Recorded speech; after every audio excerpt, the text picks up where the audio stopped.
But again, it does say single malt, so this has to come from one distillery. Yes. There's only about a few distilleries There's like 6 or 7 on options. the whole island. Yeah. So be curious to who's making this, right?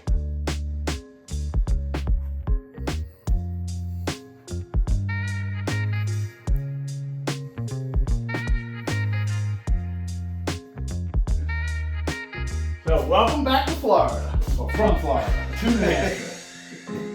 Thank you. Okay. It's good. Yeah. Weather's beautiful. I'm sure. Well, it's been beautiful up here. Yeah. It's been Florida weather up here in New Hampshire. So yeah, I feel like it's been a little while. It's been a couple weeks. Yeah. Well, we did this back-to-back video recording before. That's when I couldn't hear for crap, and I was all You sound better. doped up on freaking Advil and Sudafed, trying to get some whiskey down. It was a good time. So, but yeah, a few different things have kind of transpired. Between I got my car back. Awesome. Making progress on the shed. Yeah. You were back in A Florida. little vacation. Let's get into it. I'm Tom. I'm Derek. That's Derek. A couple of guys who just like whiskey. And welcome to the cave. So, how was your trip? It was good. Yeah. We went to some bars, had some meals out. She brought me to a comedy show. Just got to hang out a little bit, catch up. It was good. Good. Weather was nice. Yeah. Flight's good? Yeah, no problem. Those last 2 flights from home were half full. And I am assuming you stopped at a liquor store somewhere. I did. I found a couple things that I hadn't seen before. We'll try them later tonight. I look forward to that. Nice, because you can't go. And I'm sure you've been to several liquor stores. I have been, of course. And we'll get into what's new to the cave. I do. I managed to pick up a couple things in my busy days. But speaking of which, I'm excited to get my car back. Yes, Finally, out of the body right shop. Took, like I said, took forever just to get a headrest from Germany. But is it comfy? you don't really pay attention to a headrest. You just drive a car. It's really only comes into play when you get rear-ended. So, but so got stoked. Matter of fact, it was 2 months. Yeah. 2 months. Told my son, I said, I'm going to pick up my car today. He goes, oh, I forgot you had that. Hadn't seen it so long. Yeah, it's been a minute. So that's been good. Shed's got 4 walls. Shed has got 4 walls. Yeah. And the next part's going to be roof. A little higher than the ground no level, fun. No fun. But we'll get through that. It got a little bigger than you envisioned, I would guess. It's about I saw the footprints. Yeah. But Yeah, you put some good walls size. and you're like, all right, this is Yeah. a little bigger than I thought it was going to be. It's coming along pretty good. Yeah. Yeah, we got doors ordered. Going to do a garage door in the front. Get some windows ordered. Yep. Little side door. Yep. So we're on track. That's good. Finally got a win in fantasy football. Something else. It's been a rough start of the year. Win number 1. Finally got off your damn snide. Get yourself a W. Yeah, finally. Yeah. Well, that's good. Good for you. I got a few wins in front of you, so I don't feel threatened by it. Yeah. So let me get into what's new in the cave. Yeah, what'd you get? So a couple different things. I thought this was new. Well, it is new, and kind of, sometimes and we get into this a lot, they kind of do different offerings of their base. Like, Yep. What can we... How can we entice you to How buy we entice to buy something, exactly. Here's the same thing in a different finish, right? And some of them are kind of gimmicky, and we drink them and we're like, meh. And some are pretty good. Yeah. So we'll end up trying this one. So this is the Glenlivet 12. The Glenlivet 12 to me is it's an easy, common, entry-level Scotch. Goes down very easy. This one in particular is finished in rum casks. Okay. So we've had a few experience with rum casks, and in my opinion, I used to really love things finished in a rum cask, and I'm not so sure where I stand on that anymore. I think I think my taste buds have changed, and thing. it can be a little bit hit or miss. Yeah. So It adds some sweetness. sure. I actually think that the standard Glenlivet 12 is already kind of an easy drink, so I have a feeling this is going to make it even easier of a drink, which for some may be a good thing. For me, it's going to lose its character, but we've got to try it. Yeah. Right. Something new. This, I would actually like to do a show on. This is Bombingers. This is an annual release from Michter's. Okay. It is actually named after the original distillery out of Pennsylvania that went defunct come Prohibition. Michter's acquired it, and they do basically an honorary. There's some story behind this. But this is an annual, generally an allocated bottle when it comes out annually. Mm-hmm. Whiskey sales have kind of dipped here a little bit here in the U.S., so I didn't have to beat somebody up to get this as much, but you still got. Where did you find that? I actually locally, Southern New Hampshire. Oh, cool. So, but the timing was right. You had to. You're still gonna know, and they only get a few bottles, so you're still gonna know what's coming in, when to ask for it, what have you. But there's some history behind this, and I thought that would be a good story to do. It's intriguing. So we're gonna try that. I also got something that I was absolutely excited to get, and I bought 3 bottles. Sight unseen? But, well, I saw it when I bought it, so I was You there. hadn't tried it before. I had never tried it before. I bought one for the cigar bar up north. Okay. And we made sure the cigar bar had one. And then I bought 2 under the assumption that I was going to like it. It is Penelope Cigar Season, Chapter 1, indicating that they're probably going to make this an annual release. Penelope is, I'm really starting to really like Penelope. They're starting to do a lot of different things, a lot of finishes, almost like Writer's Tears here in America. Okay. Right, where they're just they're willing to finish this in anything. Give this a try. Give it tequila bass. I haven't been able to find the redhead. Oh, no. Months. Yeah. In the Writer's Tears. Well, that was a good one. Yeah. That's why that went. So I bought 2. Obviously, this one's still sealed. Yep. But I am guilty as charged. Are you? I already opened the other one. I couldn't wait for you. But still love you. So I got a little sample right here. We're gonna do it in the moment. We're not gonna go overboard. But I figured, hey, what the hell? Here we are. Well, I think I had my first Penelope like a month ago. Yes, you did. You had the PX Sherry finish. Yep. And that was really good.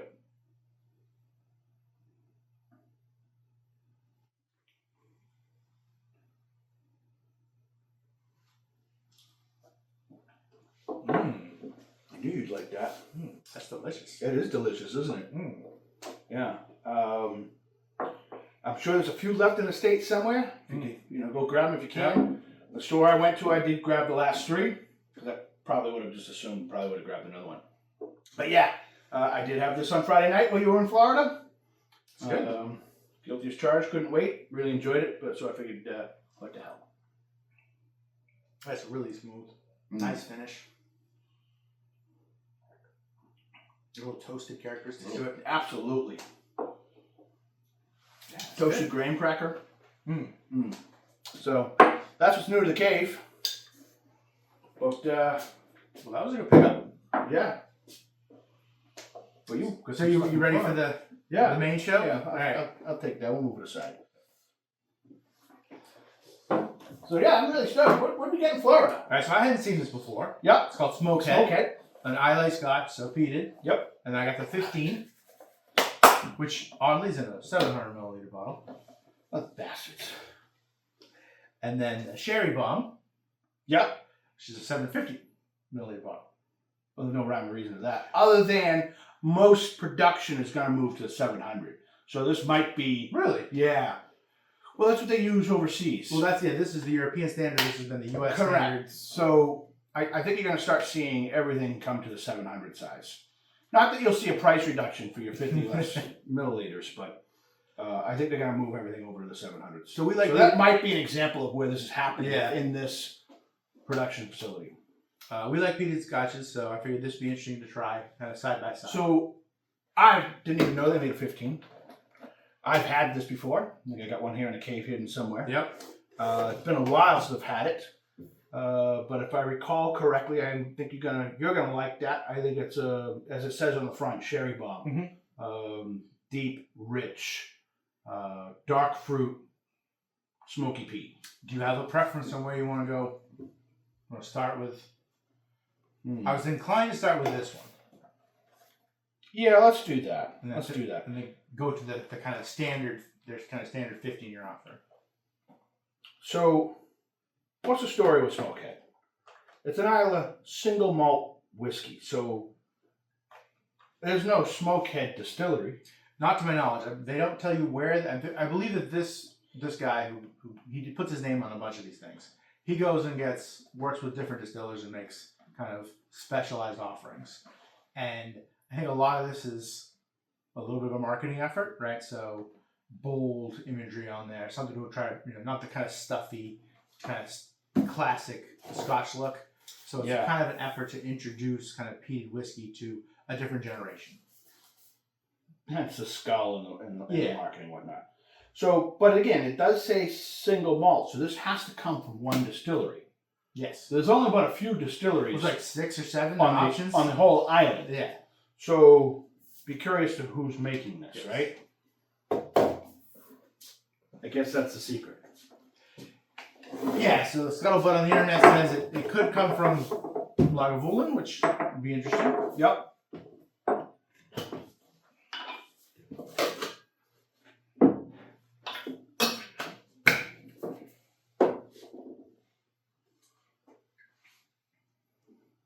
%,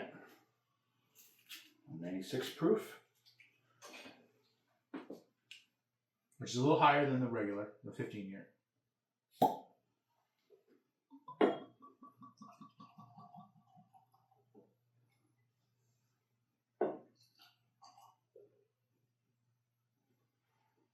And, you know, a bit of a Scotch snob, so... Oh, I smell it already. I was hesitant to pick the bottles up at first because they're pretty economical.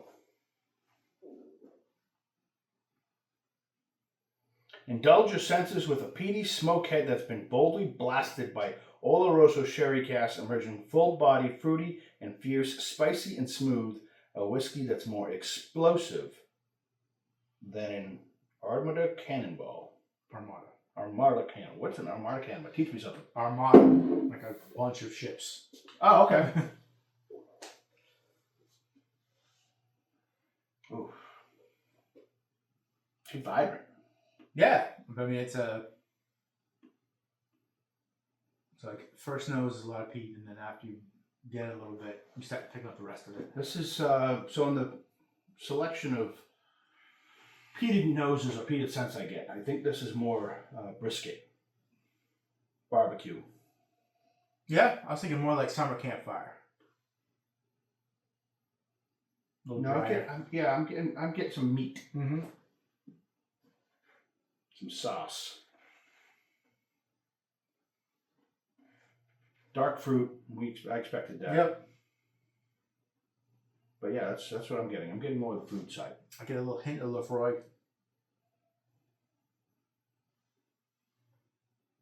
Is that burnt rubber? No, not like the bad side of Lefroy, but just that more, that little more intense. Do you get any? So commonly, people when they're nosing peated whiskey, they get iodine or Band-Aid. Yeah. So the very first time we had Lefroy, they're definitely Band-Aid, and I think like their 10 has a little Band-Aid to it. So the 10 for me was burnt transformer. It was an electrical fire. Yep. Which is just if you've ever smelled not pleasant. An electrical component, cook, it's a very distinct scent. It wasn't pleasant at all. And every now and then I'll get, the other term you'll hear is medicinal. Mm-hmm. Again, iodine, Band-Aid. I get that every now and then, but I think I'm kind of beyond that. You ready? Yeah.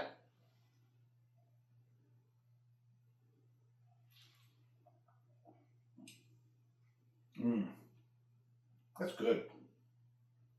So that's Ardbeg. This is my compliment with Ardbeg. Again, I go back to that meaty barbecue, your little campfire, but dark fruit base. It's real smooth, easy drinking. Maybe a little light on the palate, but decent finish. Not bad.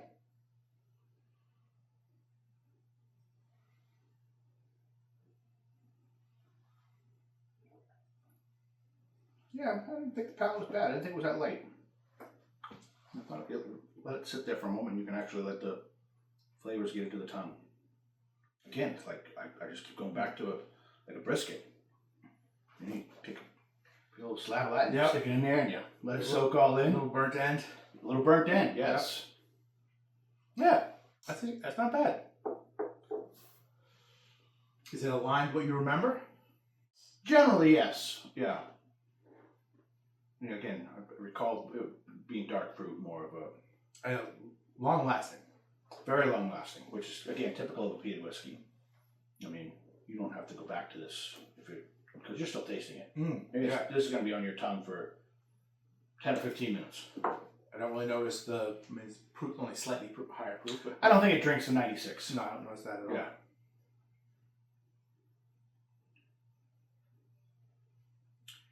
I think it's kind of in between. It's kind of the mid-range and kind of the spectrum of peated whiskeys.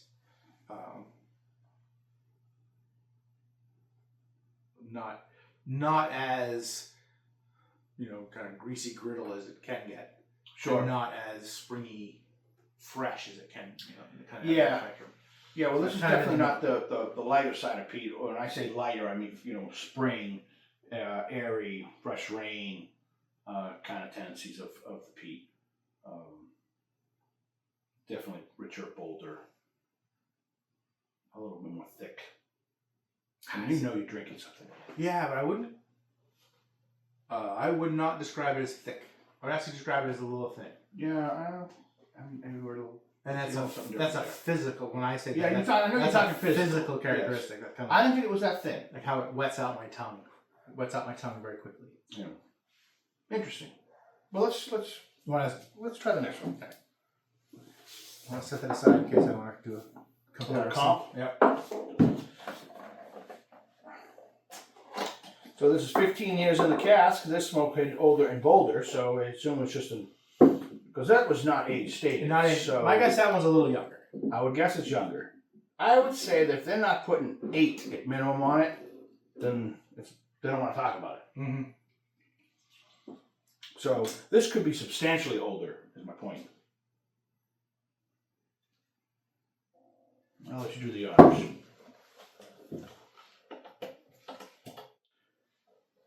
Older and bolder bonfires of smoke crackle with rosemary and thyme. Peat soars with citrus and vanilla. The finish forget long. This is an eternity of lemon, sea spray, and smoke. Yeah, I read that. Those are some interesting characteristics. Lemon. I'll be shocked if I get lemon. Yeah.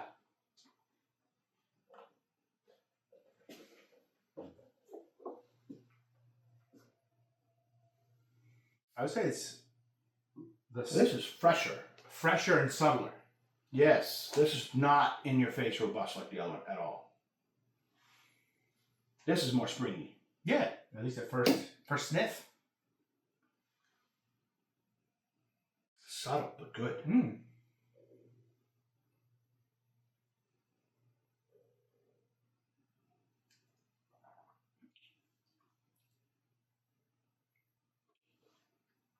I suppose I could see where they're getting the lemon.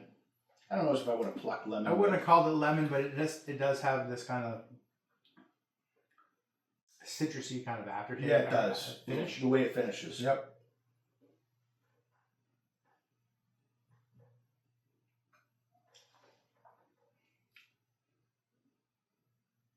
So this is much drier. Much drier. Significantly so. And that's probably age. I'll be honest, off the cuff, I'm having a hard time deciding which one I like better. They're different. They're different. More refined. Flavors are subtler.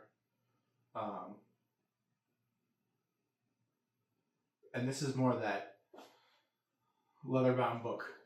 A little bit more, yeah. I think I'd like it if it was a little less dry. Like it better if it was a little less dry. I think I agree with you. I kind of want to say, like, I have a feeling like I like this individual glass better, but I would more apt to drink another one of those. Yes. I think this has got a little bit more complexity to it. And it's got some interesting flavors. Like, it's unique in that I don't really place kind of the initial palate flavors. They're a little distinctive. And so for that, it has some high marks just being unique. But it's very drying, so the second glass might be not as exciting. It's like they're getting that lemon like it was in a bunch of breadcrumbs. Somebody just squeezed a little lemon, but here are your breadcrumbs, and you got just that hint of on the finish. And it's like that kind of goes with the drying out. Almost a little saltine cracker with lemon drizzled. Okay, that's interesting. I'm curious as to what they aged it in. Yeah, that's a great question. I mean, we don't even know where they distilled it, so. Yeah. You know, and obviously they're just going on with this Skull marketing campaign. But this feels like, this gets that, I call it oaky. I don't know if that's really a term or other people don't understand, but when it has that elements of raw wood more pronounced in this. Yeah, a little bit. Would you pay for this one? 60. Oh, okay, so that's pretty cheap. It's pretty cheap for a 15-year-old. Yeah. It's really cheap for a 15-year-old. Well, that was only 50.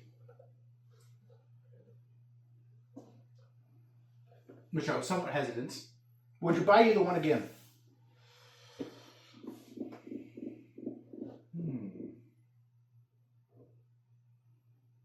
Probably not. I don't think I would either. No, probably not. No. Again, not that I'm disliking them, But neither are, like, for another $20, sure. right, I can get something I'm probably going to enjoy significantly more. Correct. Yeah, matter of fact, for that, I'd probably just go get an art bag. Yeah.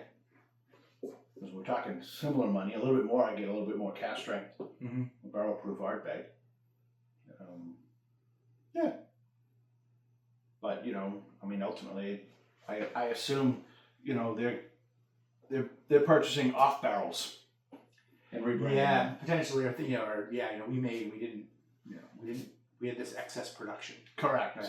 Yes. It's been sitting around for 15 years, and we don't think anyone, so yeah, we'll give it to you at kind of a discount rate. Don't tell anybody. It's like 90 cellars. We'll tell you where you got it from. The wine company, 90 cellars, where they'll get leftover wine. They're not allowed to tell you where it's from. Yeah. They can just give you the type of wine and description, if you will. Mm-hmm. But it probably came from a top class winery. Yeah, but that year didn't work out. Wasn't correct. Yep.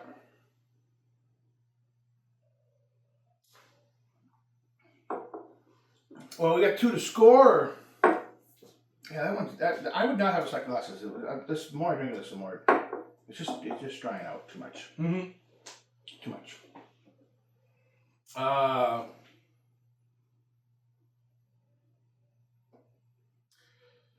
So I would say like slightly better nose That's definitely better. on the sherry bomb.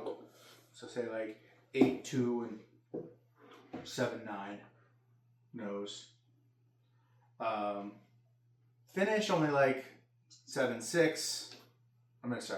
Palate like 7.6. Maybe like an 8 on this one. Second one, 15-year. And then maybe an 8 on the finish for this. And like a 7.9 on the finish for this. Well, I'm gonna start with a sherry, and I'm gonna kind of put it against its own Islays, if you will, in the peat lane. Good nose. It's not a great nose, in peat perspective. I'd probably give the sherry an 8.1 on the nose, and then it just dips a little bit for me. I would just go 7.9, 7.9. Probably an overall 8 bottle for me. This one here on the nose, a little bit more unique. I'd probably say the 8.1 still on the nose, but different. But different. 7.6,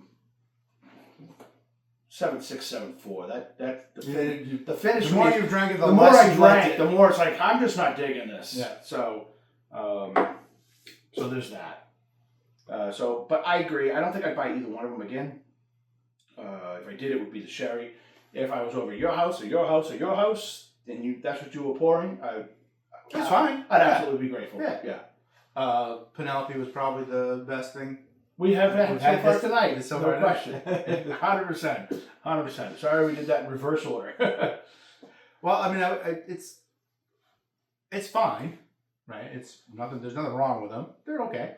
We now know. We've got some, got some data now. But someone else might love this. That's Each true. their own. To each their own. Yeah. And there's a lot of different variations of peat. So Yep. So we're gonna crack this next week. Awesome. So it'll be pretty fun. We'll get you back into a Bourbonville. This is bottle 261. I won't read the batch. There's too many letters and numbers and whatnot. 2025 release.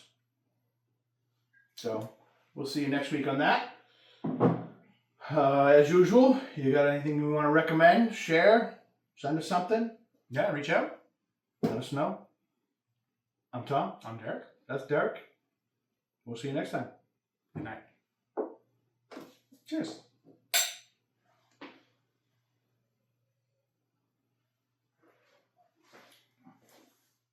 And it comes in this fancy white box. You can't even see what's in it. You can't even see what's in it. I don't even know if I got the front or the back here. Angel's Envy, finished in French oak, añejo tequila barrels. Interesting. How the hell we open this thing? Oh, there we go. Found the lock and key. Yeah. So, Fancy. yeah, I'm a sucker for a nice box. What can I say? Yeah.